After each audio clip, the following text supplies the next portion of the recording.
Hello everyone. तो आज हम क्लास 9 का केमिस्ट्री का चैप्टर 1 पढ़ने जा रहे हैं जिसका नाम है मैटर इन अवर आसपास, मतलब मैटर इन अवर सराउंडिंग्स। तो स्टार्टिंग से लास्ट तक आपको वीडियो को देखना है, जितने भी डाउट्स होंगे आपके सभी क्लियर कर दूंगा। टेंशन लेने वाली कोई बात नहीं, मज़े से आपको पढ़ना है। तो आपको इस चैप्टर के बारे में बता दूं, इस चैप्टर में सिर्फ जो मैटर करता है वो मैटर ही है, मतलब मैटर ही इस चैप्टर में मैटर करता है। तो सबसे पहले हम समझेंगे ये मैटर है क्या। बचपन से पढ़ते आ रहे हो, 9th क्लास में हो, फिर से पढ़ रहे हो, 10th क्लास में भी पढ़ोगे, 11th में भी पढ़ोगे, उसके बाद ग्रेजुएशन करोगे। अगर बीएससी करोगे तो वहाँ पे भी दोबारा आपको पढ़ने को मिलेगा मैटर, और सेम चीज़ें बार बार पढ़ते जाओगे, बस छोटी सी चीज़ें ऐड होती जाएंगी। अभी तक हम क्या सीखा है हमने मैटर के बारे में, कि कोई भी चीज़ ऐसी जो स्पेस ऑक्यूपाई करे। स्पेस ऑक्यूपाई करने का मतलब जिसकी वॉल्यूम होती है और जिसका मास होगा उसे हम मैटर की कैटेगरी में रखेंगे। मतलब जैसे ये मार्कर है, इसकी कुछ ना कुछ वॉल्यूम है, इसने कुछ ना कुछ स्पेस ऑक्यूपाई किया है। जैसे अगर मान के चलो, अगर आपको नहीं समझ आता स्पेस ऑक्यूपाई करने का मतलब क्या है, ये मैंने हाथ है, मेरे हाथ में मैंने इस मार्कर को रख दिया, इसने कुछ ना कुछ जगह ले लिया इस मेरे हाथ के ऊपर, तो कुछ ना कुछ स्पेस ऑक्यूपाई किया है इसने। तो इसका मतलब क्या है, और इसका मास भी है, इसका भार भी है ना, मास भी है, तो एक मैटर है। ये वाइट बोर्ड की बात करें, इसे मैं कहीं पर भी रख दूंगा, कुछ ना कुछ जगह ये घेरेगा, कुछ ना कुछ स्पेस ऑक्यूपाई करेगा, कुछ ना कुछ जगह चाहिए जहाँ पे मैं इसे रखूँगा, और साथ ही साथ इसका मास भी है। तो ये वाइट बोर्ड मार्कर है। मैं खड़ा हूँ, कुछ ना कुछ मैं भी स्पेस लूँगा ना खड़े होने के लिए। जैसे हवा में उड़ूंगा तभी हवा में भी जगह लूँगा मैं। तो इसका मतलब क्या है, मैंने भी स्पेस ऑक्यूपाई किया है, मेरा भी कुछ ना कुछ मास है, तो मैं भी मैटर हूँ। आप जो देख रहे हो, जहाँ पर बैठे हो, इसका मतलब आपने भी स्पेस ऑक्यूपाई किया है, आपका भी कुछ ना कुछ मास है, इसका मतलब क्या है, आप भी मैटर हो। तो तकरीबन हर एक चीज़ मैटर है। हमें ये समझना है कि मैटर क्या नहीं है। मैटर जो है सब कुछ, जो भी चीज़ आपको आसपास दिख रही हैं वो सभी मैटर हैं। तो क्या वो चीज़ें कौन सी हैं जो मैटर नहीं है, वो आप बताइए। तो वो चीज़ें जो मैटर नहीं है, लाइट की हम बात करेंगे। जो लाइट आपके सामने आती है, जो लाइट पड़ती है, कहीं पे लाइट आप देखते हो, वो तो मैटर नहीं है, वो कोई जगह तो नहीं घेर रही है, कोई स्पेस ऑक्यूपाई नहीं कर रही, उसका कुछ मास नहीं है। साउंड की बात कर लो, आवाज़ जो निकलती है वो एक मैटर नहीं है। हमारी किसी से हमारी दोस्ती वगैरह करते हैं, फ्रेंडशिप की बात करते हैं, फ्रेंडशिप तो कोई मैटर नहीं है। जो रिलेशनशिप होते हैं वो कोई मैटर तो नहीं है। हालांकि ये सभी चीज़ें मैटर करती हैं, बट ये मैटर नहीं है। उम्मीद है आपको समझ आ गया होगा। तो मैटर का जो बेसिक सी डेफिनेशन है वो आपको समझ आ गई होगी। आप खुद आराम से बड़े मज़े से लिख सकते हो, अपने से भी बना सकते हो। याद रखना, जब भी आपको मैटर के बारे में बताना है, उसके प्रॉपर्टीज़ को भी एक्सप्लेन करना है। वो डिपेंड करता है कि क्वेश्चन कितने नंबर का आ रहा है, उसके अकॉर्डिंग आप इतने समझदार तो हो कि उसके अकॉर्डिंग आप क्वेश्चन का आंसर लिखोगे। बट फिर भी कोशिश करना, अगर अट्रैक्टिव बनाना है कभी भी इस क्वेश्चन को, जब आप मैटर के बारे में लिखते हो तो उसकी एक दो प्रॉपर्टीज़, चाहे वो वेरी शॉर्ट में भी आ जाएगा, 2 नंबर में भी आएगा, तब भी 1 से 2 प्रॉपर्टीज़ उसकी ऐड कर देना वहाँ पे। जैसे मैटर की कुछ प्रॉपर्टीज़ मैंने शॉर्ट में लिखी है, आप इसे डिटेल में लिख सकते हो, क्योंकि डिटेल में लिखने का टैलेंट आपके पास है। एग्जाम में सभी लोग ये करते ही करते हैं। सबसे पहले जो मैटर की हम बात करते हैं, मैटर कोई भी मैटर है, कोई भी चीज़ है, वो पार्टिकल से बनी होती है। पार्टिकल्स मतलब छोटे से छोटा पार्ट। ये मेरे पास एक मार्कर है ना, ये मेरे पास मार्कर है, मान के चलो कि इतनी वॉल्यूम ऑक्यूपाई की इस मार्कर ने, ये वो मार्कर है मेरे पास। अब ये कुछ ना कुछ छोटे छोटे पार्टिकल से मिलकर बना हुआ है। आपको दिख रहा होगा मैं पार्टिकल्स बना रहा हूँ यहाँ पर, छोटे छोटे पार्टिकल से मिलकर बना हुआ है। इन्हीं की हम बात कर रहे हैं सिंपल लैंग्वेज में। इन पार्टिकल्स को हम एटम्स भी बोलते हैं, इन पार्टिकल्स को हम कभी कभी मॉलिक्यूल्स भी बोलते हैं। कभी एटम नाम देते हैं छोटे पार्टिकल्स को, कभी हम मॉलिक्यूल्स नाम देते हैं। वो डिपेंड करता है हम एलिमेंट की बात करें, कंपाउंड की बात कर रहे हैं। हालांकि वहाँ पर आपको अभी नहीं जाना है, आपको सिर्फ इतना समझना है कि मैटर जो है वो पार्टिकल से बना होता है। क्लियर हो गया। एटम, मॉलिक्यूल आपने नाम सुना होगा, आने वाली क्लासेस में आप इनके बारे में डिटेल में भी पढ़ोगे। तो सबसे पहला प्रॉपर्टी क्या है कि जो मैटर है वो पार्टिकल से बना होता है। ये सब कुछ क्लियर हो गया, यहाँ पे किसी तरह का डाउट नहीं होगा। ठीक है, बिल्कुल बढ़िया, आगे चलेंगे। ये जो पार्टिकल्स होते हैं ना, ये बहुत छोटे होते हैं। Particles are too small. आप इसको नेक्ड आई से, मतलब सिंपल आप देख नहीं सकते हो। ठीक है, इसको देखने के लिए आपको माइक्रोस्कोप चाहिए, और माइक्रोस्कोप भी ऐरा गैरा माइक्रोस्कोप नहीं है कि आप जाओगे बाजार से सस्ता वाला माइक्रोस्कोप उठा के लेकर आओगे, तो मार्कर रखोगे तो बोलोगे मुझे पार्टिकल्स दिख जाएंगे। कुछ नहीं होने वाला, पैसे की बर्बादी करोगे। यहाँ पे जो माइक्रोस्कोप होते हैं ना, वो भी स्पेशल माइक्रोस्कोप होते हैं। इलेक्ट्रॉन माइक्रोस्कोप आपने सुना होगा, उसमें भी स्पेशल कैटेगरी वाले आते हैं, और वो जो स्पेशल कैटेगरी वाले आते हैं ना, बहुत महंगे होते हैं, खरीदने के सोचना भी नहीं आप। क्लियर हो गया। पार्टिकल्स जो होते हैं बहुत ही छोटे होते हैं। अगर आप इलेक्ट्रॉन माइक्रोस्कोप भी ले आओगे ना, तो भी आपको ब्लर इमेजेस दिखेंगे, सब कुछ क्लियर नहीं दिखेगा। तो इसीलिए इसे आप यूट्यूब में देखो, इमेजेस वगैरह देखो, मैं भी आपको स्क्रीन में लगा रहा हूँ, वहाँ से देखो और सेटिस्फाई हो जाओ। अब ये इतने छोटे होते हैं ना, अगर आप इमेजिन करना चाहते हो, रेन की ड्रॉप की बात कर रहे हैं, कोई बड़ी ड्रॉप की बात नहीं कर रहे, बारिश की छोटी सी बूंद की बात कर रहे हैं। अगर आप उसको देखोगे ना, उसमें भी 10 raise to the power 21 particles होते हैं। और जो मेरे भाई जिनको 10 रेज टू द पावर 21 का मतलब नहीं समझ आता, उन्हें मैं बता दूं यहाँ पर कि 1 के बाद 21 जीरो लगा दो, 1 के बाद 21 जीरो, इस तरह से लगाते जाओ। इतने सारे जीरो लगाने के बाद जो नंबर बनता है ना, उतने सारे पार्टिकल सिर्फ एक ड्रॉप में होते हैं, सिर्फ पानी की एक बूंद में 10⁻21 पार्टिकल्स होते हैं। और आप समझ सकते हो यहाँ से कि पार्टिकल कितना छोटा होता है। क्लियर हो गया? आगे चलेंगे, इनके साइज़ वगैरह के बारे में ना हम आने वाले चैप्टर्स में और डिटेल में पढ़ते जाएंगे। अब हम बात करेंगे जो पार्टिकल्स हमने पढ़ लिया कि मैटर पार्टिकल से बना होता है। अब ये पार्टिकल्स हमने बता दी बहुत छोटे होते हैं, वो हमने एक एग्जांपल से समझ भी लिया। आप ये एग्जांपल यूज़ भी कर सकते हो एग्जाम्स में। हालांकि आने वाले चैप्टर्स में और अच्छे अच्छे एग्जांपल्स हम पढ़ेंगे। मोशन की बात करें, यहाँ पे मोशन क्यों लिखा है मैंने, जो भी पार्टिकल्स की हम बात कर रहे हैं ना, ये जो पार्टिकल्स की बात कर रहे हैं, ये पार्टिकल्स हमेशा मोशन कर रहे होते हैं। मतलब जैसे ये जो पार्टिकल है ना, एक पार्टिकल ये था, एक पार्टिकल ये है, एक पार्टिकल ये है, ये अपनी जगह वैसे के वैसे नहीं रहते, कुछ ना कुछ मोशन करते रहते हैं, मूवमेंट करते रहते हैं। हालांकि वो अलग बात है कि हम कुछ मैटर के टाइप्स के बारे में पढ़ेंगे। कुछ जगह ये जो मोशन वगैरह है वो तेज़ी से करते हैं या ज़्यादा मोशन करते हैं, कुछ जगह ये मोशन कम करते हैं। बट हम मैटर की बात करेंगे इन जनरल, तो ये हमेशा मोशन करते रहते हैं। ये चीज़ आपको समझनी है। क्लियर हो गया? आगे चलेंगे, अट्रैक्शन की बात कर रहे हैं। अब जो भी मॉलिक्यूल्स की हमने बात की ना, आप थोड़ा मैं आपको मान के मैग्नीफाई करके आपको दिखा रहा हूँ। मैंने माइक्रोस्कोप लगा दिया आपके सामने, मैंने इसको बड़ा कर दिया, ये मैग्नीफाई कर दिया, और मैंने कोई भी यहाँ से 3 पार्टिकल उठा दिए। क्लियर हो गया? अब जब यहाँ से मैंने 3 पार्टिकल उठाए तो मैंने देखा कि ये जो एक मॉलिक्यूल है और ये जो एक मॉलिक्यूल है, इनके बीच में कुछ ना कुछ फोर्स ऑफ अट्रैक्शन हो गई। वो अलग बात है, अगर ये फोर्स ऑफ अट्रैक्शन ज़्यादा होगी ना, अगर इन दो मॉलिक्यूल्स के बीच में फोर्स ऑफ अट्रैक्शन ज़्यादा होगी तो ये मॉलिक्यूल बिल्कुल पास आ जाएंगे। अगर कम होगी तो ये दूर हो जाएंगे। अगर और कम होगी तो एक मॉलिक्यूल यहाँ पर होगा, एक मॉलिक्यूल यहाँ पर होगा, जो भी है। बट इनके बीच में फोर्स ऑफ अट्रैक्शन रहती है, जिन्हें हम इंटरमॉलिक्यूलर फोर्स ऑफ अट्रैक्शन कहते हैं। मतलब इंटरमॉलिक्यूल मतलब 2 मॉलिक्यूल्स हैं, इनके बीच की force of attraction intermolecular force of attraction. Clear हो गया? ये भी रहती है मैटर के पार्टिकल्स में। इतना भी क्लियर हो गया? आगे बात कर लेते हैं, जो पार्टिकल्स होते हैं इनके बीच में हमेशा एम्प्टी स्पेस रहेगी। मतलब जैसे ये हमने बात की ना, पार्टिकल ये है, एक पार्टिकल ये है, इनके बीच में कुछ ना कुछ एम्प्टी स्पेस है। फिर से वो अलग चीज़ है कि वो कम होगी एम्प्टी स्पेस या ज़्यादा होगी, बट हमेशा इनके बीच में कुछ ना कुछ एम्प्टी स्पेस रहती ही है। इसकी सबसे बढ़िया एग्जांपल है, आप सभी ने एक्सपीरियंस किया है, जैसे घर में किचन में कुछ ना कुछ खाना बन रहा है, कभी टेस्टी सा बन गया खाना, तो आप दूसरे रूम में हो तब भी आपको उसकी खुशबू आ जाती है। क्यों? वो उसका रीज़न क्या है, खुशबू आने का रीज़न क्या है, उस फ्रेगरेंस का रीज़न क्या है? वो रीज़न ये है कि जो भी आपका खाना वगैरह बन रहा है ना, वहाँ पे उसमें भी कुछ ना कुछ पार्टिकल्स होंगे, वो भी मैटर ही है। तो कुछ उसके पार्टिकल्स जो गैस के फॉर्म में निकल रहे होते हैं, वो आसपास की, जैसे आप इस मान के चलो इस बर्तन में आपका खाना बन रहा है। क्लियर हो गया? यहाँ पे कुछ ना कुछ पार्टिकल्स थे वो गैस की फॉर्म में आ चुके थे, वो भी हम पढ़ेंगे। इन जो सॉलिड लिक्विड गैसेस क्या होते हैं इनके बारे में पढ़ेंगे। आप इतना तो आपको पता है कि गैस वगैरह क्या होती है। तो मान के चलो वो गैस की फॉर्म में बन चुके हैं, और आसपास की जो हवा थी ना, आसपास की जो हवा थी, एयर है, एयर भी एक मैटर है। एयर भी मैटर है क्योंकि वो भी कुछ ना कुछ वॉल्यूम ऑक्यूपाई करती है, उसमें भी कुछ ना कुछ मास होता है। क्लियर हो गया? अगर आपको नहीं समझ आ रहा है कैसे एक एयर मैटर है, वो आपको समझा दूँ। एक आप बैलून ले लो, 2 बैलून ले लो, एक बैलून में कम हवा भरो, एक बैलून में ज़्यादा हवा भर लो। तो इसका मतलब क्या है कि वो जो हवा है उसने भी कुछ ना कुछ स्पेस ऑक्यूपाई कर दी उस वॉल्यूम, उस जो बैलून की हेल्प से। इसका मतलब स्पेस तो दोनों ऑक्यूपाई कर रहे हैं, और दोनों बैलून के अगर आप मास को मेजर करोगे तो चेंजेस आएंगे, एक का मास कम होगा, एक का मास ज़्यादा होगा। इसका मतलब मास भी है, कुछ ना कुछ वॉल्यूम भी ऑक्यूपाई कर रहे हैं। तो एयर भी एक मैटर है। तो अब जो एयर थी, आसपास की जो एयर थी, अब वो मैटर है, तो उसके बीच में कुछ ना कुछ एम्प्टी स्पेस रहेगी। इसके 2 मॉलिक्यूल्स के बीच में कुछ ना कुछ एम्प्टी स्पेस रहेगी। अब जो खाने के जो पार्टिकल थे वो इस एम्प्टी स्पेस के बीच में आ जाएंगे। ये जो खाली जगह थी ना, इसके बीच में खाने वाले पार्टिकल्स आ गए। जो आपको खुशबू आ रही थी ना, इन पार्टिकल्स की वजह से आ रही थी। ये पार्टिकल्स इन एयर के मॉलिक्यूल्स के बीच में आ गए। बीच में क्यों आ गए? क्योंकि एम्प्टी स्पेस है। अब वो जो एयर है, जैसे ही आपकी तरफ आ रही है, आपको खुशबू आ रही है। खुशबू क्यों आ रही है? क्योंकि यहाँ के जो पार्टिकल्स थे एयर में मिक्स हो चुके थे, और एयर आपकी तरफ आ रही थी, आपको खुशबू आ गई। क्लियर हो गया? तो इसका मतलब ये है कि जो भी मैटर है उसके बीच में एम्प्टी स्पेस हमेशा रहती है। अगर नहीं समझ आए ये वाली एग्जांपल, एक एग्जांपल और लेके चल लेते हैं। ये आपके पास कोई बीकर है, ग्लास मान के चल लो, उसमें पानी भरा हुआ इस तरह से, ठीक है? ये पानी भरा हुआ मान के चलो, इस तरह से पानी भरा हुआ है।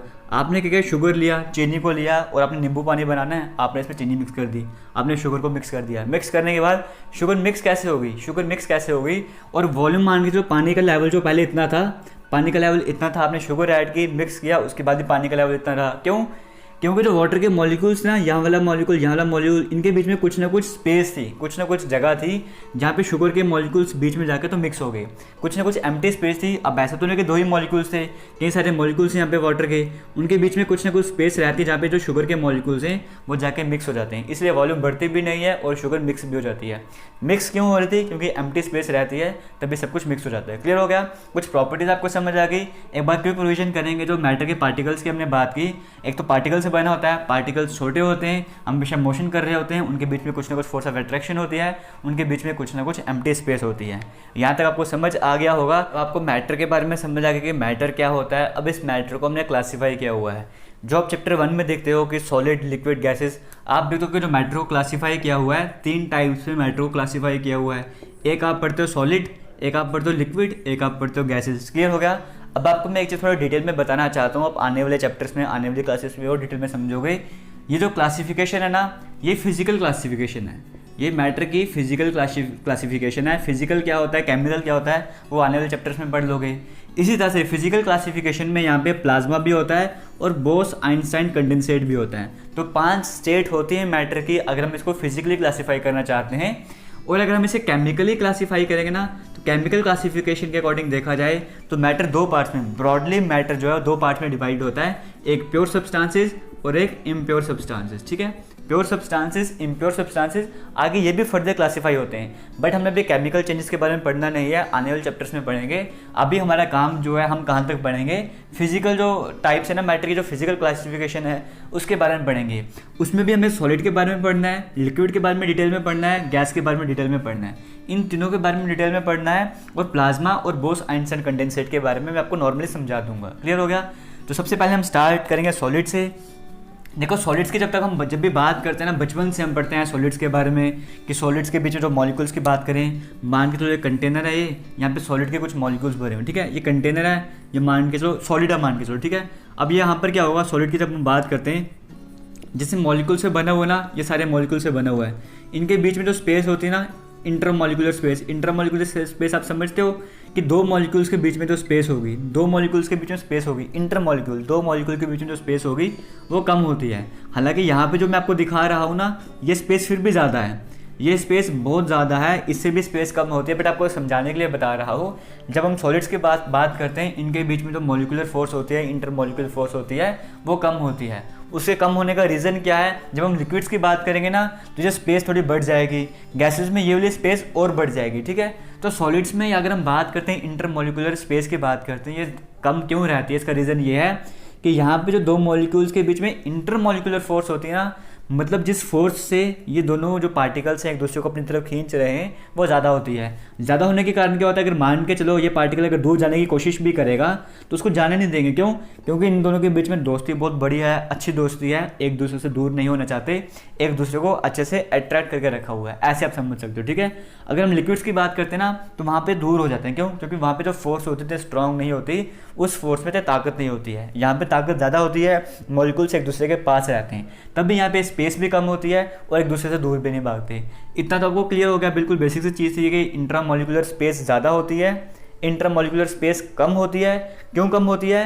क्योंकि इंटरमॉलिक्यूल्स की फोर्स जो है वो ज़्यादा होती है, फोर्स ऑफ अट्रैक्शन ज़्यादा होती है। ये बेसिक सा फंडा है जो बचपन से आप पढ़ते आए सॉलिड्स के बारे में। अब यहाँ पर भी हमें सॉलिड्स के प्रॉपर्टीज़ के बारे में पढ़ना है। सबसे पहले हम बात करेंगे वही शेप एंड वॉल्यूम जो हम बचपन से पढ़ते आए हैं कि सॉलिड्स की शेप कैसे होती है।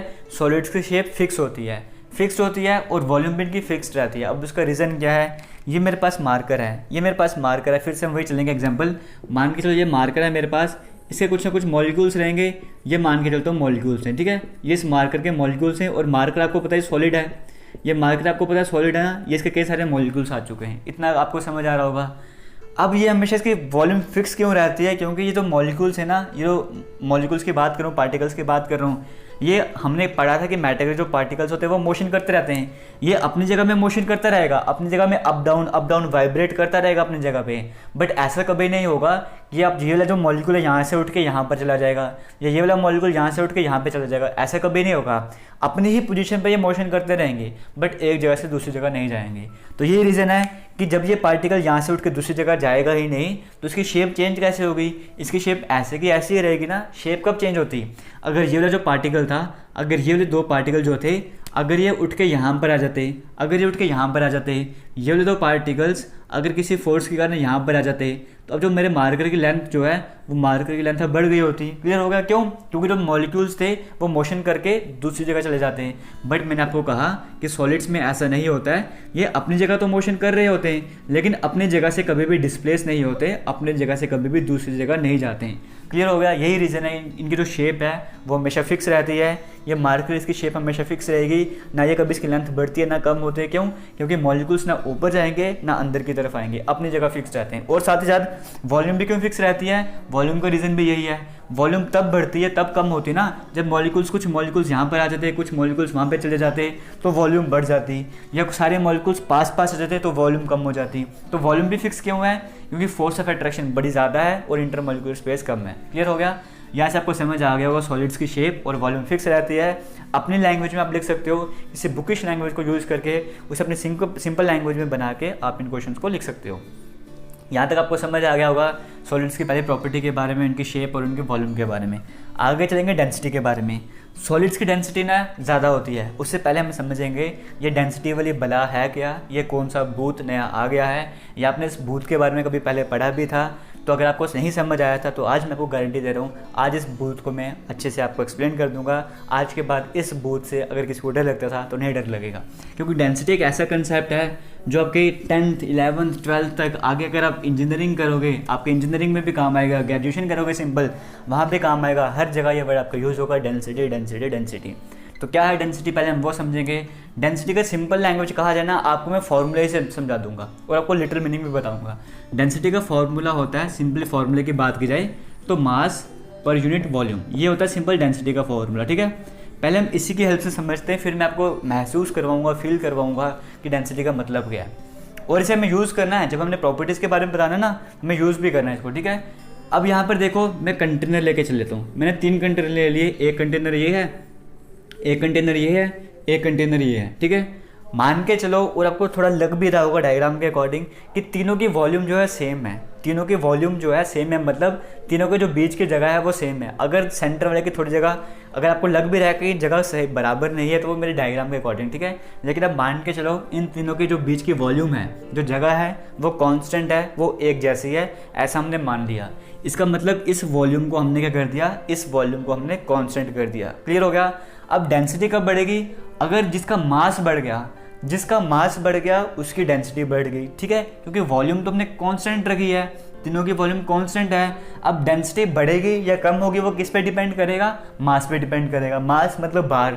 अगर मास ज़्यादा हो गया तो डेंसिटी ज़्यादा होगी, मास अगर कम हो गया तो डेंसिटी कम होगी। क्लियर हो गया? यहाँ पर मैं आपको सॉलिड, लिक्विड, गैसेस तीनों की डेंसिटी के बारे में बताऊँगा, तभी आपको क्लियर हो गया। यहाँ पर मैं कोई सॉलिड डालूंगा, यहाँ पे कोई लिक्विड, यहाँ पे मैं कोई गैस भरूंगा। क्लियर हो गया? सॉलिड यहाँ पे मैं भरूंगा इस कंटेनर में, मान के चलो मैं सॉलिड भर रहा हूँ, मैंने डाल दिए पत्थर, यहाँ पे मैंने स्टोन्स डाल दिए। ठीक है, यहाँ पे मैंने स्टोन्स डाल दिए, वॉल्यूम सेम है, यहाँ पे इसी जगह तक मैं कुछ ना कुछ भर सकता हूँ। मैंने छोटे छोटे स्टोन लिए और यहाँ पर भर दिए, ये आ गया सॉलिड वाला कंटेनर। क्लियर हो गया? लिक्विड की बात करता हूँ, यहाँ पे मैंने पानी भर दिया। ठीक है, यहाँ पे मैंने पानी डाल दिया क्योंकि पानी आपको पता है लिक्विड है, वाटर मैंने फिल कर दिया। यहाँ पे गैस है, मैंने कोई गैस भर दी, मान के चलो हीलियम गैस डाल दी, कोई नाइट्रोजन वाली गैस डाल दी, कोई भी गैस मैंने यहाँ पे भर दी, यहाँ पे इस तरह से। ठीक है, क्लियर हो गया?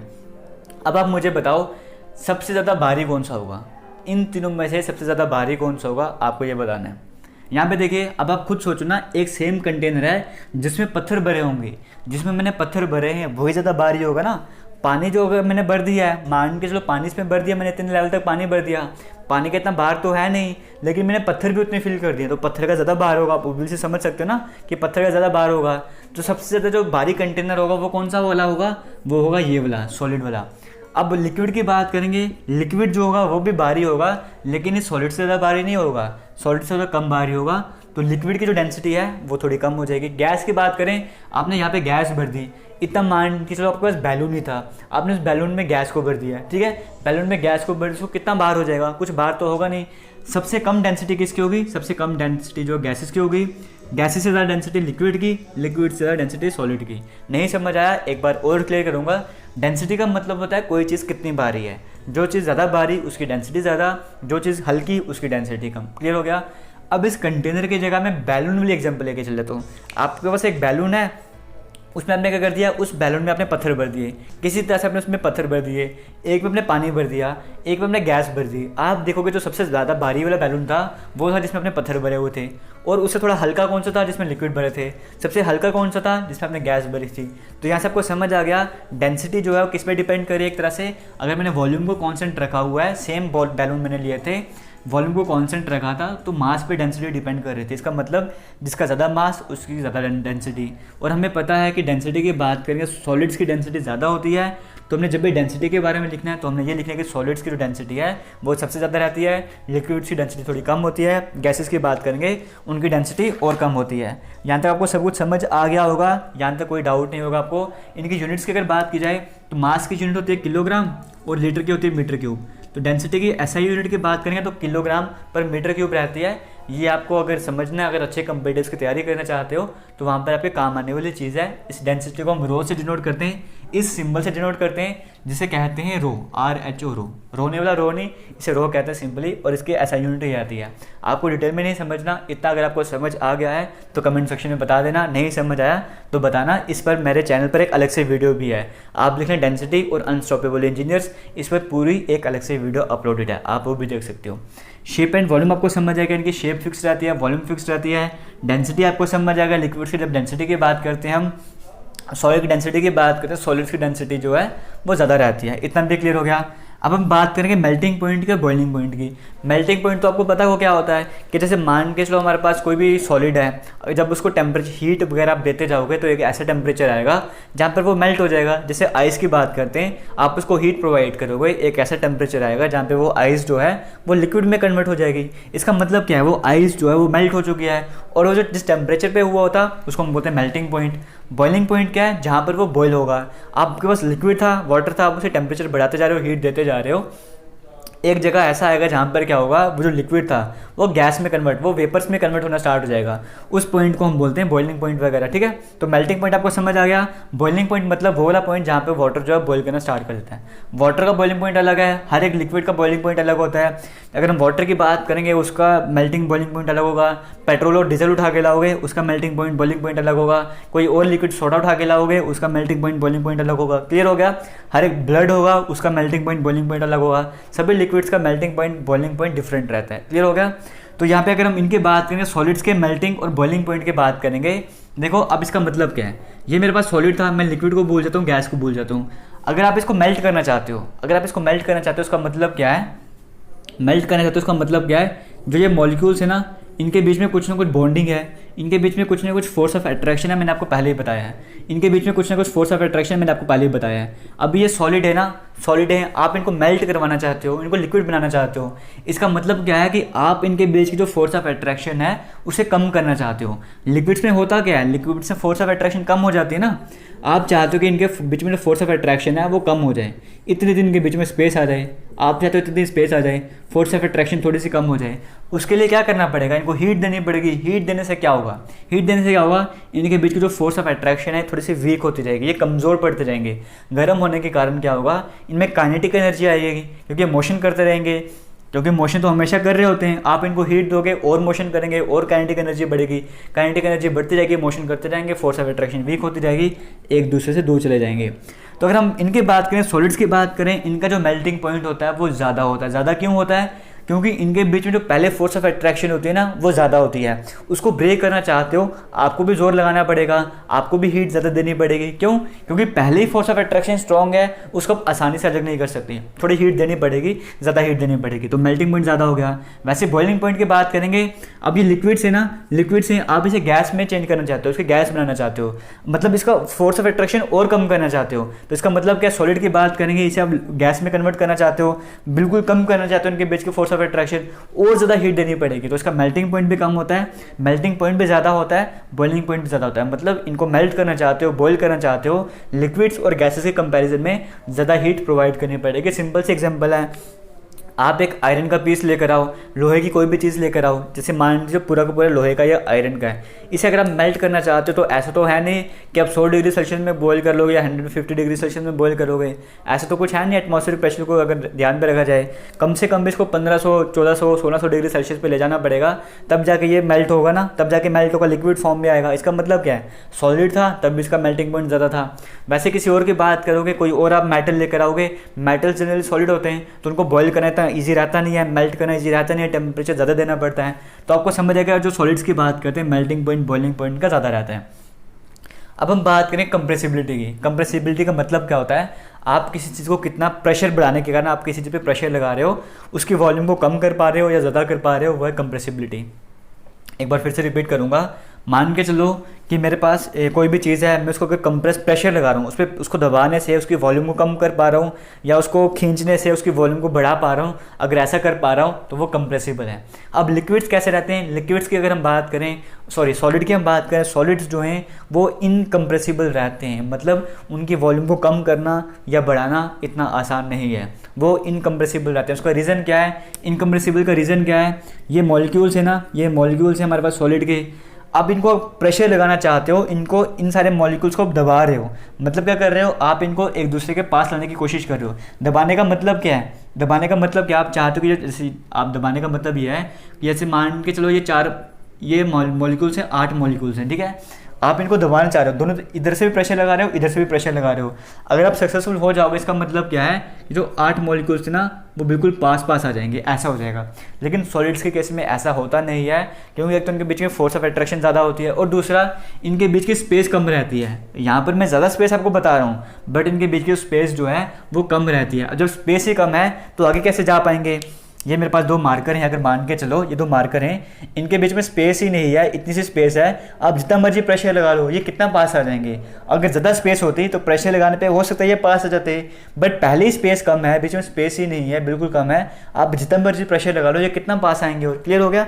समझ आ रहा होगा आपको कि कंप्रेसिबिलिटी की यहाँ पर बात की जाए तो सॉलिड की जब हम बात करते हैं ये इनकम्प्रेसिबल होते हैं, इनकी वॉल्यूम को कम करना या वॉल्यूम को बढ़ाना डिफिकल्ट हो जाता है। ये आपको समझ आ गया होगा? नहीं समझ आया कमेंट सेक्शन में बताना। फ्लो की बात करेंगे, सिंपल सा फंडा यहाँ पे जो सॉलिड्स की बात कर रहे हैं वो इजीली फ्लो नहीं कर पाते। कैसे फ्लो करेंगे भाई, वो तो सॉलिड लिक्विड थोड़ी है। एक्सपेंशन या कॉन्ट्रैक्शन की बात करेंगे, एक्सपैंड करना या कॉन्ट्रैक्ट करना, ये टेम्परेचर के बेसिस पे बात करें, प्रेशर के बेसिस पे बात करें। अगर आप इन सॉलिड्स का टेम्परेचर बढ़ाते जाओगे, प्रेशर बढ़ाते जाओगे, उसके कारण क्या होगा? मैंने आपको बताया था ये अपनी पोजीशन पे तो मूवमेंट करते रहते हैं, अपनी पोजीशन में मोशन करते रहते हैं, बट ऐसा नहीं होगा कभी भी कि सॉलिड्स के जो मॉलिक्यूल्स हैं अपनी जगह छोड़कर वो यहाँ पर आ जाएंगे, ये वाला मॉलिक्यूल ये वाली जगह छोड़कर यहाँ पर आ जाएगा, ऐसा नहीं होता। जितना मर्जी टेम्परेचर बढ़ाओ, जितना मर्जी जो मर्जी करो, अपनी जगह पे वैसे तो एक टेम्परेचर रेंज ऐसी आएगी जहाँ पे मेल्ट हो जाएंगे, लेकिन नॉर्मली बात की जाए ये अपनी पोजीशन से दूसरी पोजीशन पर नहीं जाएंगे, अपनी पोजीशन पर मोशन करते रहेंगे। इसका मतलब क्या है? ना ये एक्सपैंड होंगे, इनकी लेंथ बढ़ेगी, ना ये कंट्रैक्ट होंगे, इनकी लेंथ कम हो गई।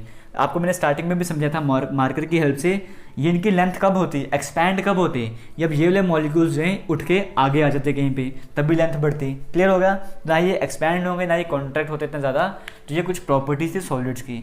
अगर आपको समझ आ गया है तो वीडियो को लाइक कर देना और कमेंट सेक्शन में कमेंट करके बता देना आपको समझ आ रहा है। सॉलिड्स कवर हो गया, अब हम चलेंगे लिक्विड्स की तरफ, फिर हम चलेंगे गैसेस की तरफ। जैसे हमने सॉलिड्स के बारे में पढ़ा वैसा ही हम लिक्विड्स के बारे में भी पढ़ लेते हैं। लिक्विड्स की बात कर लेते हैं, फिर से हम वही काम करेंगे, कंटेनर ले लेते हैं। और कंटेनर में यहाँ पर क्या होता है, लिक्विड की जब हम बात करते हैं ना, लिक्विड के जो मॉलिक्यूल्स होते हैं, मान के चलो ये सारे मॉलिक्यूल्स हैं लिक्विड के, जो भी लिक्विड के मॉलिक्यूल्स होते हैं ना, इनके बीच में जो इंट्रामॉलिक्यूलर स्पेस होती है, इंटरमॉलिक्यूलर स्पेस मतलब 2 मॉलिक्यूल्स के बीच की स्पेस, वो थोड़ी सी ज़्यादा रहती है। सॉलिड्स के कंपैरिजन में ये स्पेस थोड़ी सी ज़्यादा रहती है, मतलब इनके बीच के जो गैप है ना वो सॉलिड्स के कंपैरिजन में ज़्यादा रहता है। इतना आपको समझ आ गया? जो इंटरमॉलिक्यूलर स्पेस है वो ज़्यादा रहती है। अब वो स्पेस ज़्यादा क्यों रहती है? क्योंकि यहाँ पे जो 2 मॉलिक्यूल्स हैं ना, इनके बीच में जो फोर्स ऑफ अट्रैक्शन है वो थोड़ी सी वीक हो जाती है, थोड़ी सी कमज़ोर पड़ जाती है, जिसके कारण मॉलिक्यूल्स एक दूसरे से थोड़ा सा दूर चले जाते हैं। अगर ये फोर्स ऑफ अट्रैक्शन स्ट्रांग होती तो ये एक दूसरे के पास रहते, कभी दूर ना जाते। बट यहाँ पे क्या होता है, फोर्स ऑफ अट्रैक्शन, जो इंटरमॉलिक्यूलर फोर्स ऑफ अट्रैक्शन है, 2 मॉलिक्यूल्स के बीच की जो फोर्स ऑफ अट्रैक्शन है, जिसके कारण एक दूसरे को पकड़ के रख रहे थे, वो थोड़ी सी वीक हो जाती है, जिसके कारण मॉलिक्यूल्स थोड़े से दूर चले जाते हैं। तो यहाँ पे फोर्स ऑफ अट्रैक्शन जो है वो कम हो जाती है, जिसके कारण जो इंटरमॉलिक्यूलर स्पेस है वो थोड़ी सी बढ़ जाती है। यहाँ पर आपको समझ आ गया होगा, आप देख के भी समझ सकते हो। स्पेस बढ़ गई है, स्पेस क्यों बढ़ी है? फोर्स ऑफ अट्रैक्शन कम हो गया है। ये लिक्विड्स की बेसिक सी प्रॉपर्टी है। अब आगे चल लेते हैं, लिक्विड्स की शेप एंड वॉल्यूम की बात करेंगे। जैसे हमने सॉलिड्स के केस में पढ़ा था, लिक्विड्स की शेप तो फिक्स नहीं रहती है। शेप फिक्स क्यों नहीं रहती? सिंपल से एग्जांपल है, अगर आपके पास इस तरह का कोई बीकर है, इसमें पानी भरोगे, वाटर को, लिक्विड को फिल करोगे, वो यही शेप ले लेगा, वो भी इसी शेप में भर जाएगा। अगर आप इस तरह का कोई बीकर लोगे तो वहाँ पे लिक्विड इस तरह की शेप ले लेगा। अगर इस तरह का कोई बीकर होगा तो वहाँ पे लिक्विड भी इसी तरह की शेप ले लेगा। तो मतलब यहाँ पर इनकी कोई फिक्स शेप रहती नहीं है। जैसे तीनों बीकर की मैं बात करता, यहाँ पर मान के चलो मैं इस मार्कर को डाल देता, किसी तरह से इस मार्कर को या इस मार्कर के इस कैप को मैं यहाँ पे फिट करता, तो ये ऐसी की ऐसी दिखती कैप, अगर इसमें डालता तब भी ऐसी दिखती, अगर इसमें डालता तब भी ऐसी दिखती। तो मतलब शेप यहाँ पे फिक्स है सॉलिड के केस में। जब लिक्विड की बाद हमने बात की तो जैसे जैसे हम जिस कंटेनर में डाल रहे हैं लिक्विड जो है उसी कंटेनर की शेप लेता जा रहा है। तो यहाँ से आपको समझ आ रहा होगा। तो यहाँ से इतना तो क्लियर हो गया कि लिक्विड्स की जो शेप है वो फिक्स नहीं रहती है, बट हाँ वॉल्यूम लिक्विड्स की फिक्स रहती है। कैसे? अगर 1 लीटर पानी था, 1 लीटर पानी आप इसमें भर रहे हो तो 1 लीटर पानी था, वही 1 लीटर पानी अगर आप इसमें डाल रहे हो तो भी तो 1 लीटर ही होगा, कम थोड़ी ना हो जाएगा। इसमें 1 लीटर अगर आप पानी डालोगे तो वो भी 1 लीटर ही होगा। ऐसा तो होगा नहीं वो 5 लीटर बन जाएगा, बिल्कुल ख़त्म हो जाएगा, वैसे कुछ नहीं होगा। तो वॉल्यूम इनकी भी फिक्स रहती है, बट शेप की बात करो ना, शेप फिक्स नहीं रहती। सॉलिड्स के केस में दोनों चीज़ें फिक्स थी, लिक्विड्स के केस में जब हम आए सिर्फ वॉल्यूम फिक्स है, शेप फिक्स नहीं है। सब कुछ आपके सामने प्रैक्टिकल है, कुछ भी क्रैम नहीं करना है, कुछ भी आप रट्टे नहीं मारने हैं, सब कुछ देख कर समझ कर आपने लिखना है पेपर में। क्लियर हो गया? डेंसिटी की बात करेंगे। डेंसिटी हमने पहले ही देखा था कि जो सॉलिड्स होते हैं वो ज़्यादा भारी होते हैं, लिक्विड थोड़े कम भारी होते हैं। तो डेंसिटी जो सॉलिड्स की वो ज़्यादा होती है, लिक्विड्स की डेंसिटी कम होती है और गैसेस की सबसे कम होती है। इतना मैं आपको पहले ही समझा चुका हूँ। तो डेंसिटी के बारे में आप लिख भी सकते हो, फॉर्मूला यूज़ करके आप एक्सप्लेन कर सकते हो, डायग्राम बना के भी एक्सप्लेन कर सकते हो। कंप्रेसिबिलिटी की बात करते हैं। अब जो लिक्विड्स के मॉलिक्यूल्स हैं ना, लिक्विड के जो मॉलिक्यूल्स हैं इनके बीच में जो स्पेस है वो थोड़ी सी बढ़ गई है। मतलब अगर मैं इन पे प्रेशर लगाऊँ ना, अगर मैं इन पे प्रेशर लगाऊँ तो हो सकता है कि जो ये वाला मॉलिक्यूल है थोड़ा सा यहाँ पर आ जाए और ये वाला मॉलिक्यूल थोड़ा सा यहाँ पर आ जाए, वैसे ये वाला मॉलिक्यूल भी थोड़ा सा यहाँ तक आ जाए। तो हो सकता है कि हम इन लिक्विड्स को कंप्रेस कर सकते हैं प्रेशर लगाने के कारण। प्रेशर लगाने के कारण हम इनकी वॉल्यूम को कम या ज़्यादा कर सकते हैं। बट आपको सच बताऊं तो ये जो फोर्स ऑफ अट्रैक्शन है ना, ये जो इंट्रामॉलिक्यूलर स्पेस है, लिक्विड्स के केस में भी कम रहती है, सॉलिड्स में बिल्कुल कम रहती है, लिक्विड्स में थोड़ी सी ज़्यादा होती है लेकिन तब भी कम ही होती है। क्लियर हो गया? तो जो लिक्विड्स होते हैं वो भी इनकम्प्रेसिबल होते हैं, उनको भी आप कंप्रेस नहीं कर सकते, क्योंकि अगर एक्चुअल में देखा जाए ना, दो सॉलिड्स है ना उनके बीच में इतनी कम होती है जो आपको दिखेगी नहीं, और लिक्विड्स की बात करेंगे तो सिर्फ इतनी सी होगी जो आपको मामूली सी दिखेगी थोड़ी सी। ठीक है? तो कहने का मतलब है लिक्विड्स में भी स्पेस कम ही होती है, बट जब हम सॉलिड से कंपैरिजन करते हैं ना तो लिक्विड्स में स्पेस ज़्यादा हो जाती है। बट जनरली सॉलिड्स में भी कम होती है, सॉलिड्स में बिल्कुल कम, लिक्विड्स में थोड़ी सी ज़्यादा हो जाती है। तो लिक्विड्स में कुछ लिक्विड्स ऐसे हैं जिनको हम कंप्रेस कर सकते हैं, बट जनरली मैक्सिमम केसेस में लिक्विड भी जो हैं वो इनकम्प्रेसिबल रहते हैं। लिक्विड्स को भी हम कंप्रेस नहीं कर सकते, उनकी वॉल्यूम को हम चेंज नहीं कर सकते। क्लियर हो गया? मैंने आपको पहले ही बताया था इनकी वॉल्यूम जो है फिक्स रहती है, वहाँ से भी आप समझ सकते हो। तो कंप्रेसिबिलिटी को भी एक्सप्लेन कर सकते हो कि लिक्विड्स जो हैं सॉलिड्स की तरह ये भी इनकम्प्रेसिबल रहते हैं जनरली मैक्सिमम केसेस में। मेल्टिंग पॉइंट और बॉइलिंग पॉइंट की बात करेंगे तो लिक्विड्स की बात करें सॉलिड्स के कंपैरिजन में, यहाँ पर जब भी आपको दिखाना है ना, इन चीज़ों को प्रॉपर्टीज़ को बताना है, एक दूसरे से कंपेयर करना। जब हम सॉलिड के कंपैरिजन में बात करेंगे मेल्टिंग पॉइंट बॉइलिंग पॉइंट की, तो लिक्विड जो हैं वो जनरल जल्दी बॉयल हो जाते हैं। सॉलिड्स की बात करो, ये सॉलिड है, इसको मैंने रूम टेम्परेचर में रखा हुआ है तो कहाँ बॉयल हो रहा है, ये वैसे सॉलिड का सॉलिड ही रह रहा है ना। तो लिक्विड्स की बात करेंगे, इन्हें आप थोड़ा सा टेम्परेचर दोगे ना, ज़्यादा टेम्परेचर जाना पड़ेगा, 1000 डिग्री सेल्सियस 1200 डिग्री सेल्सियस वहाँ नहीं जाना पड़ेगा, 100 डिग्री सेल्सियस पे चले जाओगे। कोई और लिक्विड होगा, हो सकता है कि वो 150 डिग्री सेल्सियस पे, कोई लिक्विड ऐसा होगा जो 40 डिग्री सेल्सियस पे बॉयल हो जाएगा। तो मतलब कहने का मतलब है कि इनका जो मेल्टिंग पॉइंट और बॉइलिंग पॉइंट है वो कम रहता है। सॉलिड्स के कंपैरिजन में लिक्विड्स का मेल्टिंग पॉइंट बॉइलिंग पॉइंट कम रहता है, मतलब कम टेम्परेचर में मेल्ट हो जाएंगे, कम टेम्परेचर में बॉयल हो जाएंगे। क्लियर हो गया? फ्लो की बात करेंगे तो लिक्विड्स जो है उनकी फ्लूइडिटी अच्छी होती है, मतलब ये फ्लो कर सकते हैं। आप ऐसे लिक्विड को फेंको तो वो फैल जाता है ना, फ्लो कर जाता है इजीली। आप जैसे मैं हाथ है इसमें किसी पानी को फेंकूंगा तो फैल जाएगा, पूरी तरह से फ्लो कर जाएगा। क्यों? क्योंकि फ्लूइडिटी रहती है। सॉलिड्स को फेंकूंगा तो कहाँ फैलेगा, वैसे का वैसे ही रहेगा, बट लिक्विड्स की जो फ्लो होता है वो अच्छा रहता है। तो फ्लूइडिटी इनकी प्रॉपर्टी है, ये भी आपको समझ आ गया। ये कुछ बेसिक सी प्रॉपर्टीज है लिक्विड की। जब हम गैसेस की बात करते हैं तो गैसेस के केस में शेप एंड वॉल्यूम की बात करेंगे। अब यहाँ पर देखो, अब हमने ये बात की ना लिक्विड्स की, अगर हम सॉलिड्स की बात करते तो वहाँ पे मॉलिक्यूल्स इस तरह से इतने सारे मॉलिक्यूल्स आ जाते हैं। हमने सॉलिड्स की बात की तो मॉलिक्यूल्स थोड़े, उनके बीच में गैप थोड़ा बढ़ गया। जब हम गैसेस की बात करते हैं तो गैसेस में मॉलिक्यूल्स इस तरह से रहते हैं, गैसेस में मॉलिक्यूल्स यहाँ पे भी मैंने थोड़ा वो कर दिया, इस तरह से गैसेस के मॉलिक्यूल्स रहते हैं, इनके बीच की जो स्पेस होती है ना वो काफ़ी ज़्यादा रहती है। उसके कारण क्या होता है, ना ही इनकी शेप फिक्स रहती है, ना ही इनकी वॉल्यूम फिक्स रहती है। शेप जैसे लिक्विड की फिक्स नहीं थी, वैसे गैसेस की भी शेप फिक्स नहीं है। क्लियर हो गया? आप बैलून ले लो, अलग अलग साइज़ के बैलून ले लो, अलग अलग डिज़ाइन के ले लो, उनमें गैस को भरो तो उन्हीं की शेप ले लेंगे, वैसे कह सकते हो। पूरी तरह से फैल जाते हैं ना, क्योंकि इतने सारे पार्टिकल्स तो है नहीं है, गैप बढ़ा रहता है तो पूरी तरह से फैल जाते हैं। और वॉल्यूम भी फिक्स नहीं रहती है। आप चाहे इतना सा कंटेनर ले लो, इतना सा कंटेनर ले लो, इसमें गैस को भरो और ऊपर ढक्कन लगा दो तो गैस पूरे कंटेनर की वॉल्यूम डालेगी। वही सेम अमाउंट के गैस को आप इतने बड़े कंटेनर में डालो, ऊपर ढक्कन लगा दो तो पूरे कंटेनर में फैल जाएगी। मतलब इनकी वॉल्यूम जो है फिक्स नहीं रहती है, इनकी वॉल्यूम भी चेंज हो सकती है। सॉलिड्स की वॉल्यूम फिक्स थी, लिक्विड्स की वॉल्यूम फिक्स थी, बट जब हम गैसेस की बात करते हैं इनकी वॉल्यूम फिक्स नहीं रहती है, ये पूरी की पूरी स्पेस ऑक्यूपाई कर लेते हैं। जिस भी बर्तन में डालोगे, बीकर में डालोगे, हर जगह फैल जाएंगे। क्यों फैल जाएंगे? क्योंकि मॉलिक्यूल्स के बीच में कुछ फोर्स ऑफ अट्रैक्शन है ही नहीं, वो एक दूसरे से दूर भागते रहते हैं। दूर क्यों भागते रहते हैं? क्योंकि फोर्स ऑफ अट्रैक्शन है ही नहीं। ऐसा मान सकते हो एक दूसरे के दुश्मन है तो एक दूसरे से दूर भागते जाएंगे। क्लियर हो गया? तो इनकी गैसेस की बात करेंगे, ना ही शेप फिक्स होती है ना ही वॉल्यूम फिक्स होती है। डेंसिटी मैं आपको पहले ही बता चुका था कि आप वो एक सेम कंटेनर ले लो, उसमें गैस भर दो, कितना भारी हो जाएगा, वो कुछ नहीं होगा।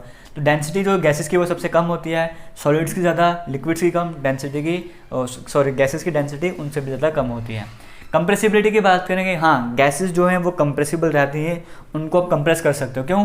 क्योंकि इनके बीच के मॉलिक्यूलर स्पेस इतनी ज़्यादा होती है ना, इतनी ज़्यादा होती है। आप इन्हें थोड़ा सा प्रेशर लगाओगे ये आसानी से कंप्रेस हो जाएंगे। थोड़ा सा प्रेशर लगाओ, ये लिक्विड यहाँ पर आ जाएगा, ये यहाँ पर आ जाएगा। तो कंप्रेस इनको आसानी से कर सकते हो, इनकी वॉल्यूम को आसानी से चेंज कर सकते हो। इतना क्लियर हो गया। साइकिल के सभी के पास होगी बाईसाइकिल वगैरह, हवा तो भरते हो ना, उसमें इसको कंप्रेस करते हो, प्रेशर लगाते हो। पंप में अगर आप वो वाली टेक्नोलॉजी यूज़ करते हो जो हम पहले यूज़ करते थे, वो पंप वाली टेक्नोलॉजी यूज़ करते हो, तो उसमें गैस होती है ना बीच में, आप उसे प्रेशर लगाते हो तो कंप्रेस करते हो, तो कंप्रेस हो जाती है ना। क्यों? क्योंकि गैसेस जो है वो कंप्रेसिबल रहती है, इसीलिए। अगर आप उसमें पानी भर के तो उसको कंप्रेस करने की कोशिश करते तो नहीं होना था कुछ भी काम। सॉलिड भरते तो ऑब्वियस सी बात है उसको कंप्रेस नहीं कर पाते। बट वो पाइप होते हैं ना, उसमें क्या भरा होता है? गैस भरी होती है, तभी आप उससे प्रेशर लगाते हो तो वो कंप्रेस हो जाती है। क्लियर हो गया? वो दब जाती है और आगे से जो भी टायर वगैरह में चली जाती है। नहीं समझ आया? कोई बात नहीं, याद रखना गैसेस जो है वो कंप्रेसिबल रहती हैं।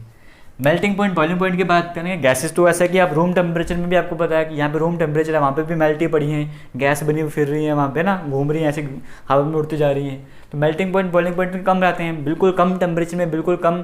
कई बार तो ऐसा होता है कि रूम टेम्परेचर में अगर आप कोई गैस को सॉलिड, कोई किसी भी गैस को आपने किसी तरह से ठंडा करके लिक्विड बना देता, आप रूम में रख दो तो वो गैस बन जाएगी। क्यों? क्योंकि थोड़ा सा टेम्परेचर चाहिए वो मेल्ट होने के लिए, बॉयल होने के लिए। तो मेल्टिंग पॉइंट, बॉइलिंग पॉइंट कम रहते हैं। और फ्लूइडिटी की बात करेंगे तो फ्लूइड आराम से फ्लो करते हैं, आपको पता ही है। स्टार्टिंग में आपको एग्जांपल भी दी थी खुशबू वाली, वो कैसे हवा में जो पार्टिकल्स मिक्स होके आपके पास तक आ रहे थे, तो आपको लग रहा था किचन में कुछ अच्छा बन रहा है खाने में। क्लियर हो गया? तो ये कुछ प्रॉपर्टीज़ थी गैसेस का, वो क्लियर हो गया।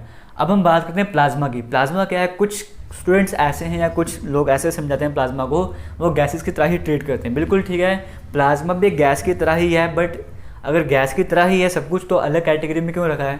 इसको अलग कैटेगरी में रखने का रीज़न ये है कि इनमें एनर्जी जो है बहुत ज़्यादा होती है। इतनी एनर्जी होती है कि इनके जो है ना गैस वो आयंस के फॉर्म में बन जाती है। गैस जो है वो आयोनाइज्ड हो जाती है, आयंस की फॉर्म में बन जाती है, मतलब उसमें चार्ज आ जाता है। क्लियर हो गया?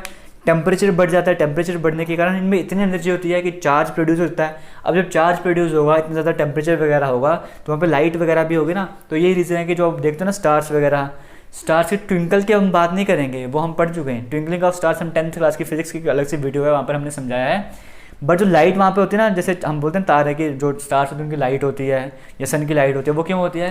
क्योंकि उसमें जो गैस होती है ना वो प्लाज्मा की फॉर्म में होती है, उसके आयंस बन चुके होते हैं। आज जब वो आयंस बन चुके होते हैं, उसका टेम्परेचर बढ़ चुका होता है, तो वहाँ से लाइट एमिट होती है, लाइट निकलती है, तभी जो आपको स्टार वगैरह में लाइट दिखती है। उसका रीज़न यही है कि वहाँ पर जो गैस होती है ना वो आयनाइज्ड फॉर्म में होती है, वो प्लाज्मा की फॉर्म में होती है। सिंपल समझना कैसे प्लाज्मा क्या है? वो गैस जो आयनाइज्ड फॉर्म में है उसे हम प्लाज्मा कहेंगे। आगे हम एक और स्टेट है मैटर, इसको हम कहते हैं बोस आइंस्टाइन कंडेंसेट। तो बोस आपको पता है हमारे इंडियन साइंटिस्ट है, आइंस्टाइन का नाम तो आप सबने सुना ही है। इन्होंने एक थ्योरी दी थी, वो बाद में जाके लगा कि हाँ सही भी है। तो एक्चुअली में इसमें था क्या, ये एक ऐसी स्टेट थी मैटर की, कहा गया अगर आप एक ऐसी गैस जिसकी लो डेंसिटी है, डेंसिटी आपको समझ आ गया ना क्या होता है? लो डेंसिटी मतलब जो बिल्कुल हल्की गैस है, बिल्कुल लो डेंसिटी वाली गैस है, अगर आप उसको एब्सोल्यूट जीरो टेम्परेचर तक ले जाओगे, एब्सोल्यूट जीरो टेम्परेचर मतलब 0 डिग्री सेल्सियस की हम बात नहीं कर रहे, हम 0 केल्विन की बात कर रहे हैं। अभी आपको बता दूंगा केल्विन वगैरह क्या है। जब आप इस टेम्परेचर पे पहुंच जाओगे ना, आपको एक अलग ही स्टेट मिलेगी, जो ना ही सॉलिड होगी, ना ही लिक्विड होगी, ना ही गैस होगी, ना ही प्लाज्मा होगी। वो जो स्टेट होगी उसको नाम दिया गया है बोस आइंस्टाइन कंडेंसेट। ये थ्योरेटिकल है। अभी तक हम उस टेम्परेचर में पहुंचने की कोशिश कर रहे हैं।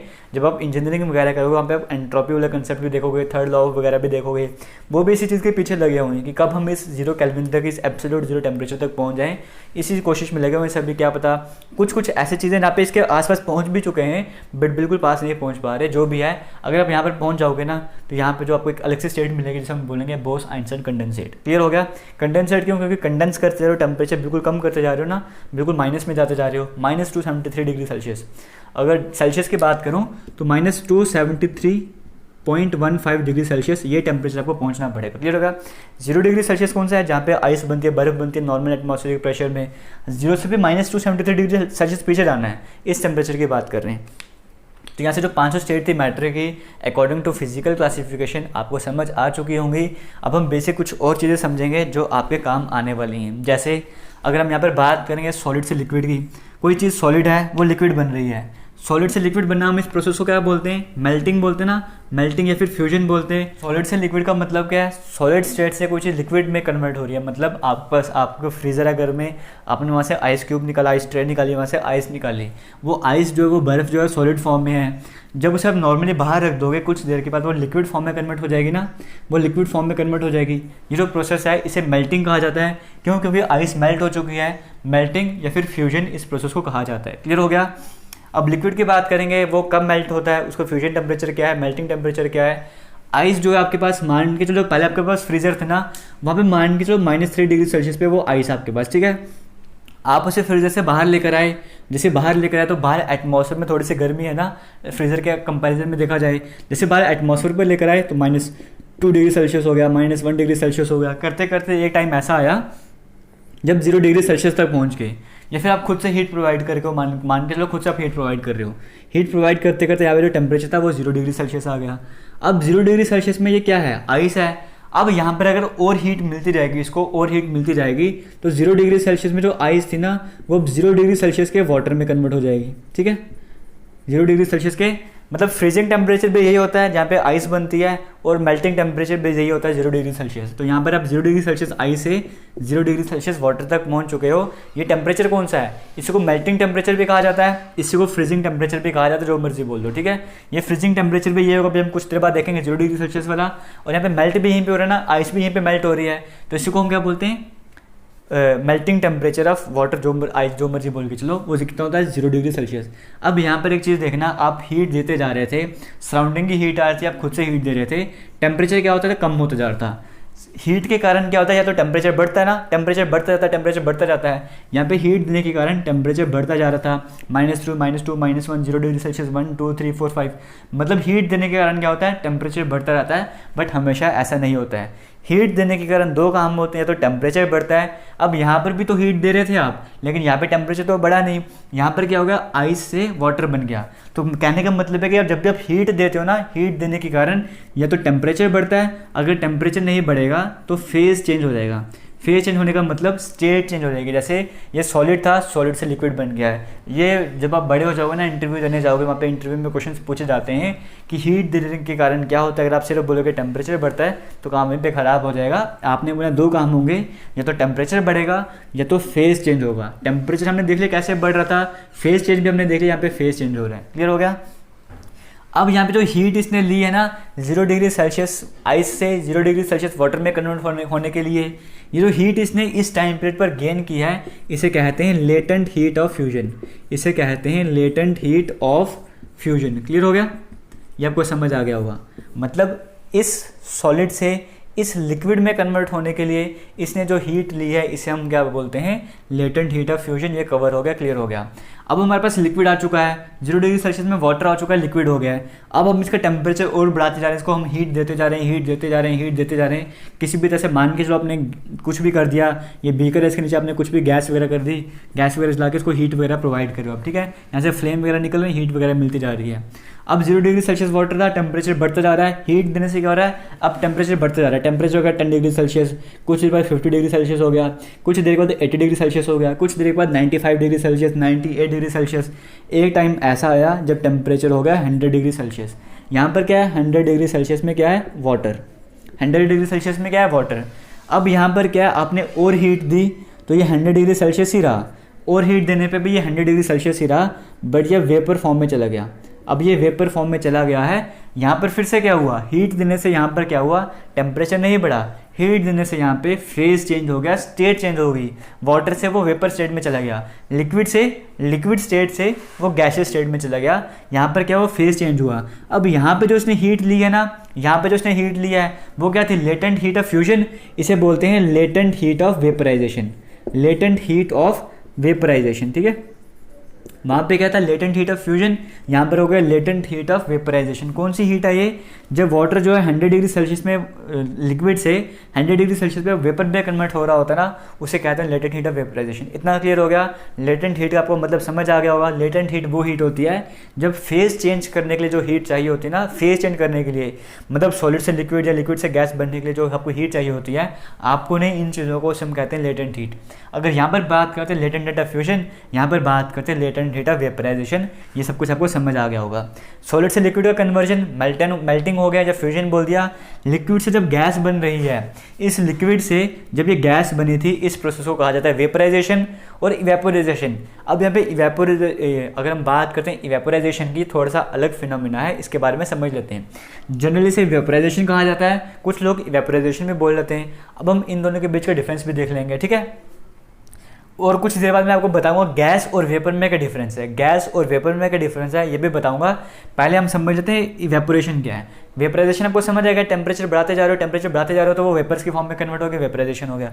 इवेपोरेशन क्या होता है, ये एक्चुअली में एक नेचुरल फिनोमिना है, मतलब फिनोमिना तो सारे नेचुरल है। यहाँ पर क्या होता है, इसको डिटेल से समझते हैं, इसका एक अलग से टॉपिक है, इसके कुछ फैक्टर्स वगैरह भी हैं, वो भी हम समझ लेंगे।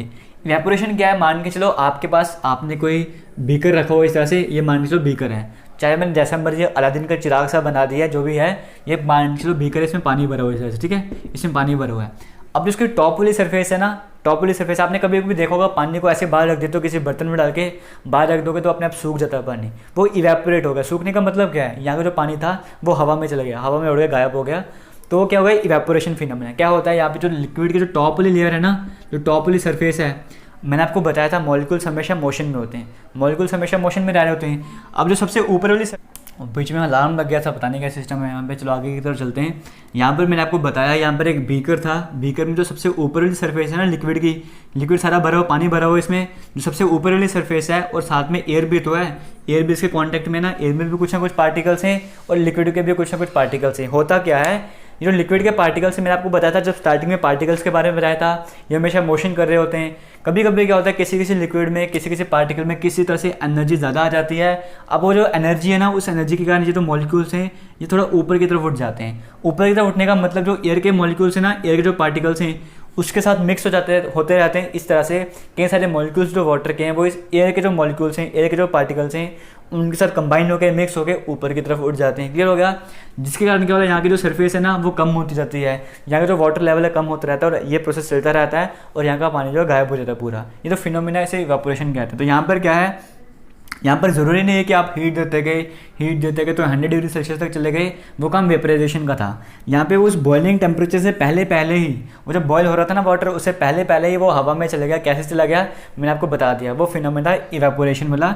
इतना आपको क्लियर हो गया, ये आपको समझ आ गया इवेपोरेशन का फंडा क्या था। अब ये किस पे डिपेंड करता है, एक डिपेंड करता है नेचर पे, किस तरह का लिक्विड है। अगर एक देखो ऐसे भी होता है ना, कुछ लिक्विड्स होते हैं जिनका जो बॉइलिंग टेम्परेचर है वो 100 डिग्री सेल्सियस होता है, जैसे वाटर की बात करेंगे, नॉर्मल एटमॉस्फेरिक प्रेशर में 100 डिग्री सेल्सियस रहता है। लेकिन कुछ ऐसे भी होते हैं, जैसे ईथर की बात कर लो, वो 40 डिग्री सेल्सियस में भी बॉयल हो जाते हैं, ठीक है। उनको नॉर्मल रूम टेम्परेचर में रख दो तथा गर्मियों के टाइम पे वो वैसे बॉयल हो जाएंगे, अपना वो ऊपर मतलब वेपराइज बन जाएंगे, वेपर की फॉर्म में कन्वर्ट हो जाएंगे। तो ये जो ऐसे लिक्विड्स होते हैं ना, नेचर पे भी डिपेंड करता है किस तरह का लिक्विड है। अगर इस तरह का कोई लिक्विड आ गया तो उसमें इवेपोरेशन जल्दी होगा। क्यों, क्योंकि आपने रूम टेम्परेचर में रखा हुआ है और अपने आप ही उसको इतनी हीट चाहिए नहीं, हीट मिली नहीं और अपने आप ही वेपर्स के फॉर्म में कन्वर्ट हो गया, इवेपोरेशन हो गया। टेम्परेचर ऑब्वियस सी बात है, टेम्परेचर ज़्यादा होगा तो इवेपोरेशन ज़्यादा जल्दी होगा। सरफेस एरिया, जितना ज़्यादा सरफेस एरिया होगा, अगर सिर्फ इतनी सी जगह में वाटर के मॉलिक्यूल्स होते ना, तो यहाँ पे इतनी सी सिर्फ पहले टॉप लेयर एयर के कांटेक्ट में आती तो कम जो है इवेपोरेशन रेट कम हो जाता। अगर इतना बड़ा सरफेस एरिया होता है, इतने सारे मॉलिक्यूल्स होते हैं, तो इतने सारे मॉलिक्यूल्स एक साथ हवा में मिक्स हो जाते हैं, तो सरफेस एरिया बढ़ने के कारण क्या होता है, इवेपोरेशन भी बढ़ जाता है। या फिर आप कपड़े वगैरह सुखाते हो, आपने देखा होगा कपड़े अगर ज़्यादा फैला के फेंकोगे ना जल्दी सूख जाएंगे। उसका रीज़न क्या है, वहाँ पे इवेपोरेशन में फंडा रहता है, जो कपड़ों में पानी वगैरह होता है वो हवा के साथ मिक्स हो जाता है। अगर फैला के फेंकोगे तब भी, अगर पास रखोगे तो नहीं। तो सरफेस एरिया वहाँ से भी समझ सकते हो। विंड वेलोसिटी मतलब अगर हवा वगैरह हो गई या फिर हवा तेज़ हो गई तो यहाँ के जो वाटर के मॉलिक्यूल्स होंगे अपने प्रेशर से जो है वो हवा के साथ मिक्स कर देगी। इसको भी आप कपड़े सुखाने वाले एग्जाम्पल से समझ सकते हो। तो सरफेस एरिया भी समझ आ गया, विंड वेलोसिटी भी समझ आ गया। ह्यूमिडिटी की बात करते हैं, ह्यूमिडिटी होता क्या, जनरली बेसिक टर्म में समझना चाहिए। ह्यूमिडिटी को अगर डिटेल में समझना है ना, इस पर भी अलग से वीडियो है, बट ये आपके काम का नहीं है। ह्यूमिडिटी बहुत बड़ा टॉपिक है, आपने अभी सिर्फ इतना समझना है ह्यूमिडिटी के बारे में। ह्यूमिडिटी का मतलब क्या है कि जो नॉर्मल एटमॉस्फेयर में कितना वाटर कंटेंट है वो बताता है ह्यूमिडिटी।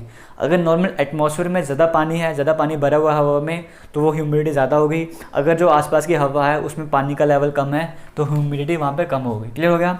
अब यहाँ पर देखो, अगर ह्यूमिडिटी ज़्यादा हुई ना, हमारे जो आसपास का जो है ना, जैसे मान के चलो पास की एयर ये है, जैसे मान के चलो यहाँ पे इसको इरेज कर लेता हूँ, फिर आपको समझाता हूँ मैं यहाँ पे। जैसे मान के चलो आपने कपड़े सुखाने हैं, उसी एग्जांपल से लेके चल लेते हैं, ठीक है। कपड़े सुखाने वाले एग्जांपल से लेके चल लेते हैं। आपने ये आगे कोई कपड़ा आपका जो आपने सुखाना है, ठीक है। इसके आसपास की जो एयर है वो ये वाली आ चुकी है। अब इस वॉल्यूम में एक टर्म होगी ना, फिक्स क्वांटिटी होगी जो यहाँ पर आ सकती है। यहाँ पे फिक्स्ड जगह होगी, जैसे एयर के पार्टिकल्स यहाँ पर इतने सारे आ गए, ठीक है। एयर के पार्टिकल्स इतने सारे यहाँ पे सारे जो हैं एयर के पार्टिकल्स है मान के चलो, ठीक है। ये सारे एयर के पार्टिकल्स आ गए। ये आपने कपड़ा देखो, इसका आसपास का सराउंडिंग आ गया। अब यहाँ पर क्या होगा, जो यहाँ के जो लिक्विड है ना, जो भी आपके सरफेस जो भी कपड़ा वगैरह है, जहाँ यहाँ का जो भी लिक्विड है वो आसपास की हवा में मिक्स हो गया ना। ऐसा ही होगा, जो जितना भी यहाँ पे लिक्विड था वो आसपास की हवा में मिक्स होगा। अगर कुछ ऐसा हो कि जो आसपास की हवा है उसकी ह्यूमिडिटी ज़्यादा होगी। अगर ह्यूमिडिटी ज़्यादा हो, इसका मतलब यहाँ पे पहले से लिक्विड भरा हुआ है। ह्यूमिडिटी का मतलब क्या है, यहाँ पे पहले से लिक्विड भरा हुआ है। अगर यहाँ पे पहले से लिक्विड भरा हुआ है तो जो इस कपड़े का लिक्विड है, जो इस कपड़े में पानी है, उसको तो जगह ही नहीं है बाहर जाने के लिए। वो बाहर जाके अपनी जगह कहाँ पर बनाएगा, उसकी जगह ही नहीं बची बाहर जाने के लिए। इसका मतलब क्या है, जो भी कपड़े में लिक्विड था वो यहाँ का यहीं पर रह जाएगा। बाहर जाने के लिए उसके पास स्पेस ही नहीं है, बाहर वो जा ही नहीं सकता, क्योंकि बाहर जो पहले लिक्विड था, जो पहले से पानी बढ़ता हवा में, उसने जगह तो ऑक्यूपाई करके रखी है, जगह बची ही नहीं। तो इसका मतलब क्या है, अगर ह्यूमिडिटी कम होगी तो इवेपोरेशन ज़्यादा होगा। अगर ह्यूमिडिटी ज़्यादा होगी, जैसे यहाँ पे ह्यूमिडिटी ज़्यादा थी ना, तो इवेपोरेशन कम हो जाएगा। इवेपोरेशन कम क्यों होगा, क्योंकि पानी ने पहले जगह घेर के रखी है। तो यहाँ से आपको समझ आ गया होगा, इवेपोरेशन किन कंडीशन पर डिपेंड करता है। अब हम आगे चलते हैं। लिक्विड से गैस आपको समझ आ गया, वेपराइजेशन। वैसे गैस था, उससे लिक्विड बनना, उसको क्या बोलते हैं, कंडेंसेशन। जैसे गैस की बात करेंगे, नॉर्मली आपका जो हवा था, जो अपने वाटर वगैरह को बॉयल किया था, वो गैसेस फॉर्म में कन्वर्ट हो गया था। उसको हमने फिर से ठंडा करना स्टार्ट कर दिया, उस गैस को हमने फिर से ठंडा करना स्टार्ट कर दिया, वो लिक्विड फॉर्म में कन्वर्ट हो गया। अब जो लिक्विड आपके पास बन चुका था, आपने जैसे पानी था फ्रिज में रख दिया, वो सॉलिड आइस बन जाता है उसका। इस फिनोमेना को क्या बोलते हैं, इस फिनोमेना को भी फ्रीजिंग कहते हैं। तो ये भी कहाँ पर होता है, 0 डिग्री सेल्सियस में होता है। सॉलिड से गैस, सॉलिड जो था वो डायरेक्टली गैस में कन्वर्ट हो जाए, या गैस जो डायरेक्टली सॉलिड में कन्वर्ट हो जाए, बिना लिक्विड में जाए। सॉलिड ना लिक्विड बनेगा, डायरेक्टली गैस में चला जाएगा, और ना ही गैस लिक्विड बनेगी, गैस जो है वो डायरेक्टली सॉलिड बन जाएगी। इस फिनोमेना को बोलते हैं, इसको बोलते हैं हम सब्लिमेशन। क्लियर हो गया। इसके सबसे बेस्ट एग्जांपल है ड्राई आइस की बात कर लो, वो डायरेक्टली सॉलिड से गैस में चले जाएगी, या गैस से सॉलिड में चले जाएगी, लिक्विड की जरूरत ही नहीं पड़ेगी। कैम्फर की बात कर लो, कपूर जो हवन वगैरह करते हैं ना, वहाँ पे यूज़ करते हैं जलाने के लिए, वो डायरेक्टली इसको जैसे आप हीट देते हो तो वो डायरेक्टली सॉलिड से कहाँ पे गैस में कन्वर्ट हो जाता है, कोई लिक्विड वगैरह नहीं बनता वहाँ पे। तो वो भी किसके एग्जाम्पल है, इस सब्लिमेशन के एग्जाम्पल है। आपको समझ आ गया होगा। अब हम समझेंगे गैस वर्सेस वेपर, गैस और वेपर में क्या डिफरेंस है, फिर ये वाला चैप्टर आपका क्लोज हो जाएगा। देखो, गैस और वेपर की बात करेंगे ना, वेपर जनरली क्या होता है, कुछ ऐसी गैसेस होती हैं, जैसे लिक्विड की मान, जैसे पानी की बात करके चल लो। पानी जो है नॉर्मल रूम टेम्परेचर में, आपके रूम में अपने पानी भर के रखा हुआ है, वो लिक्विड है ना। अब जैसे उसको आप क्या कर रहे हो, हीट देना स्टार्ट कर रहे हो, एक ऐसा टेम्परेचर आएगा जिसके बाद क्या हो जाएगा, ये जो है ये वेपर्स में कन्वर्ट होना स्टार्ट हो जाएगा। ये वेपर्स में कन्वर्ट होना स्टार्ट हो जाएगा, तो ये इनको आपने नाम देते हैं वेपर आपको समझ आ गया। बट कुछ गैसेस ऐसी होती हैं जो पहले ही, जो रूम टेम्परेचर में भी गैस ही रहती हैं, लिक्विड नहीं रहती। जैसे अगर हम बात करें हीलियम की बात कर लो, नाइट्रोजन की बात कर लो, ऑक्सीजन की बात कर लो, CO2 की बात कर लो, ये आपके नॉर्मल रूम टेम्परेचर में भी गैस ही रहती है। अब यहाँ पे आपको समझ आ रहा होगा गैस और वेपर में डिफरेंस क्या था। गैस आपके नॉर्मल रूम टेम्परेचर में भी गैस ही रहती है, और बाद में इवेपोरेट वगैरह करो तब भी गैस ही रहेगी। तो आपको समझ आ गया। वेपर क्या था, वेपर नॉर्मली रूम टेम्परेचर में लिक्विड फॉर्म में रहते हैं। जैसे पानी के एग्जाम्पल ले लो, नॉर्मल रूम टेम्परेचर में लिक्विड फॉर्म में थे, जैसे अपने टेम्परेचर बढ़ाते गए, एक ऐसा टेम्परेचर, एक ऐसी स्टेज आएगी जिसके बाद ये जो वाटर था ये गैस में कन्वर्ट होना स्टार्ट हो जाएगा, वेपर में कन्वर्ट होना स्टार्ट हो जाएगा। बट रूम टेम्परेचर में ये क्या था, रूम टेम्परेचर में ये गैस नहीं था, रूम टेम्परेचर में लिक्विड था, लिक्विड से ये वेपर में कन्वर्ट हो रहा है। इतना क्लियर हो गया। तो गैस के बीच में और वेपर के बीच में क्या डिफरेंस है बेसिक सा, ये भी आपको समझ आ गया होगा। और उम्मीद है कि आपको ये वीडियो पसंद आई होगी। बाकी वीडियोस अगर आप चाहते हो देखना रिलेटेड वीडियोस, वीडियो के डिस्क्रिप्शन बॉक्स में अपने जाना है और कमेंट करके बताना है कि आपको वीडियो कैसी लगी, और वीडियो को जितना शेयर कर सकते हो शेयर करना है, और आपने बताना है कि नेक्स्ट वीडियो जो है कौन से टॉपिक पर बननी चाहिए। थैंक यू, जय हिंद।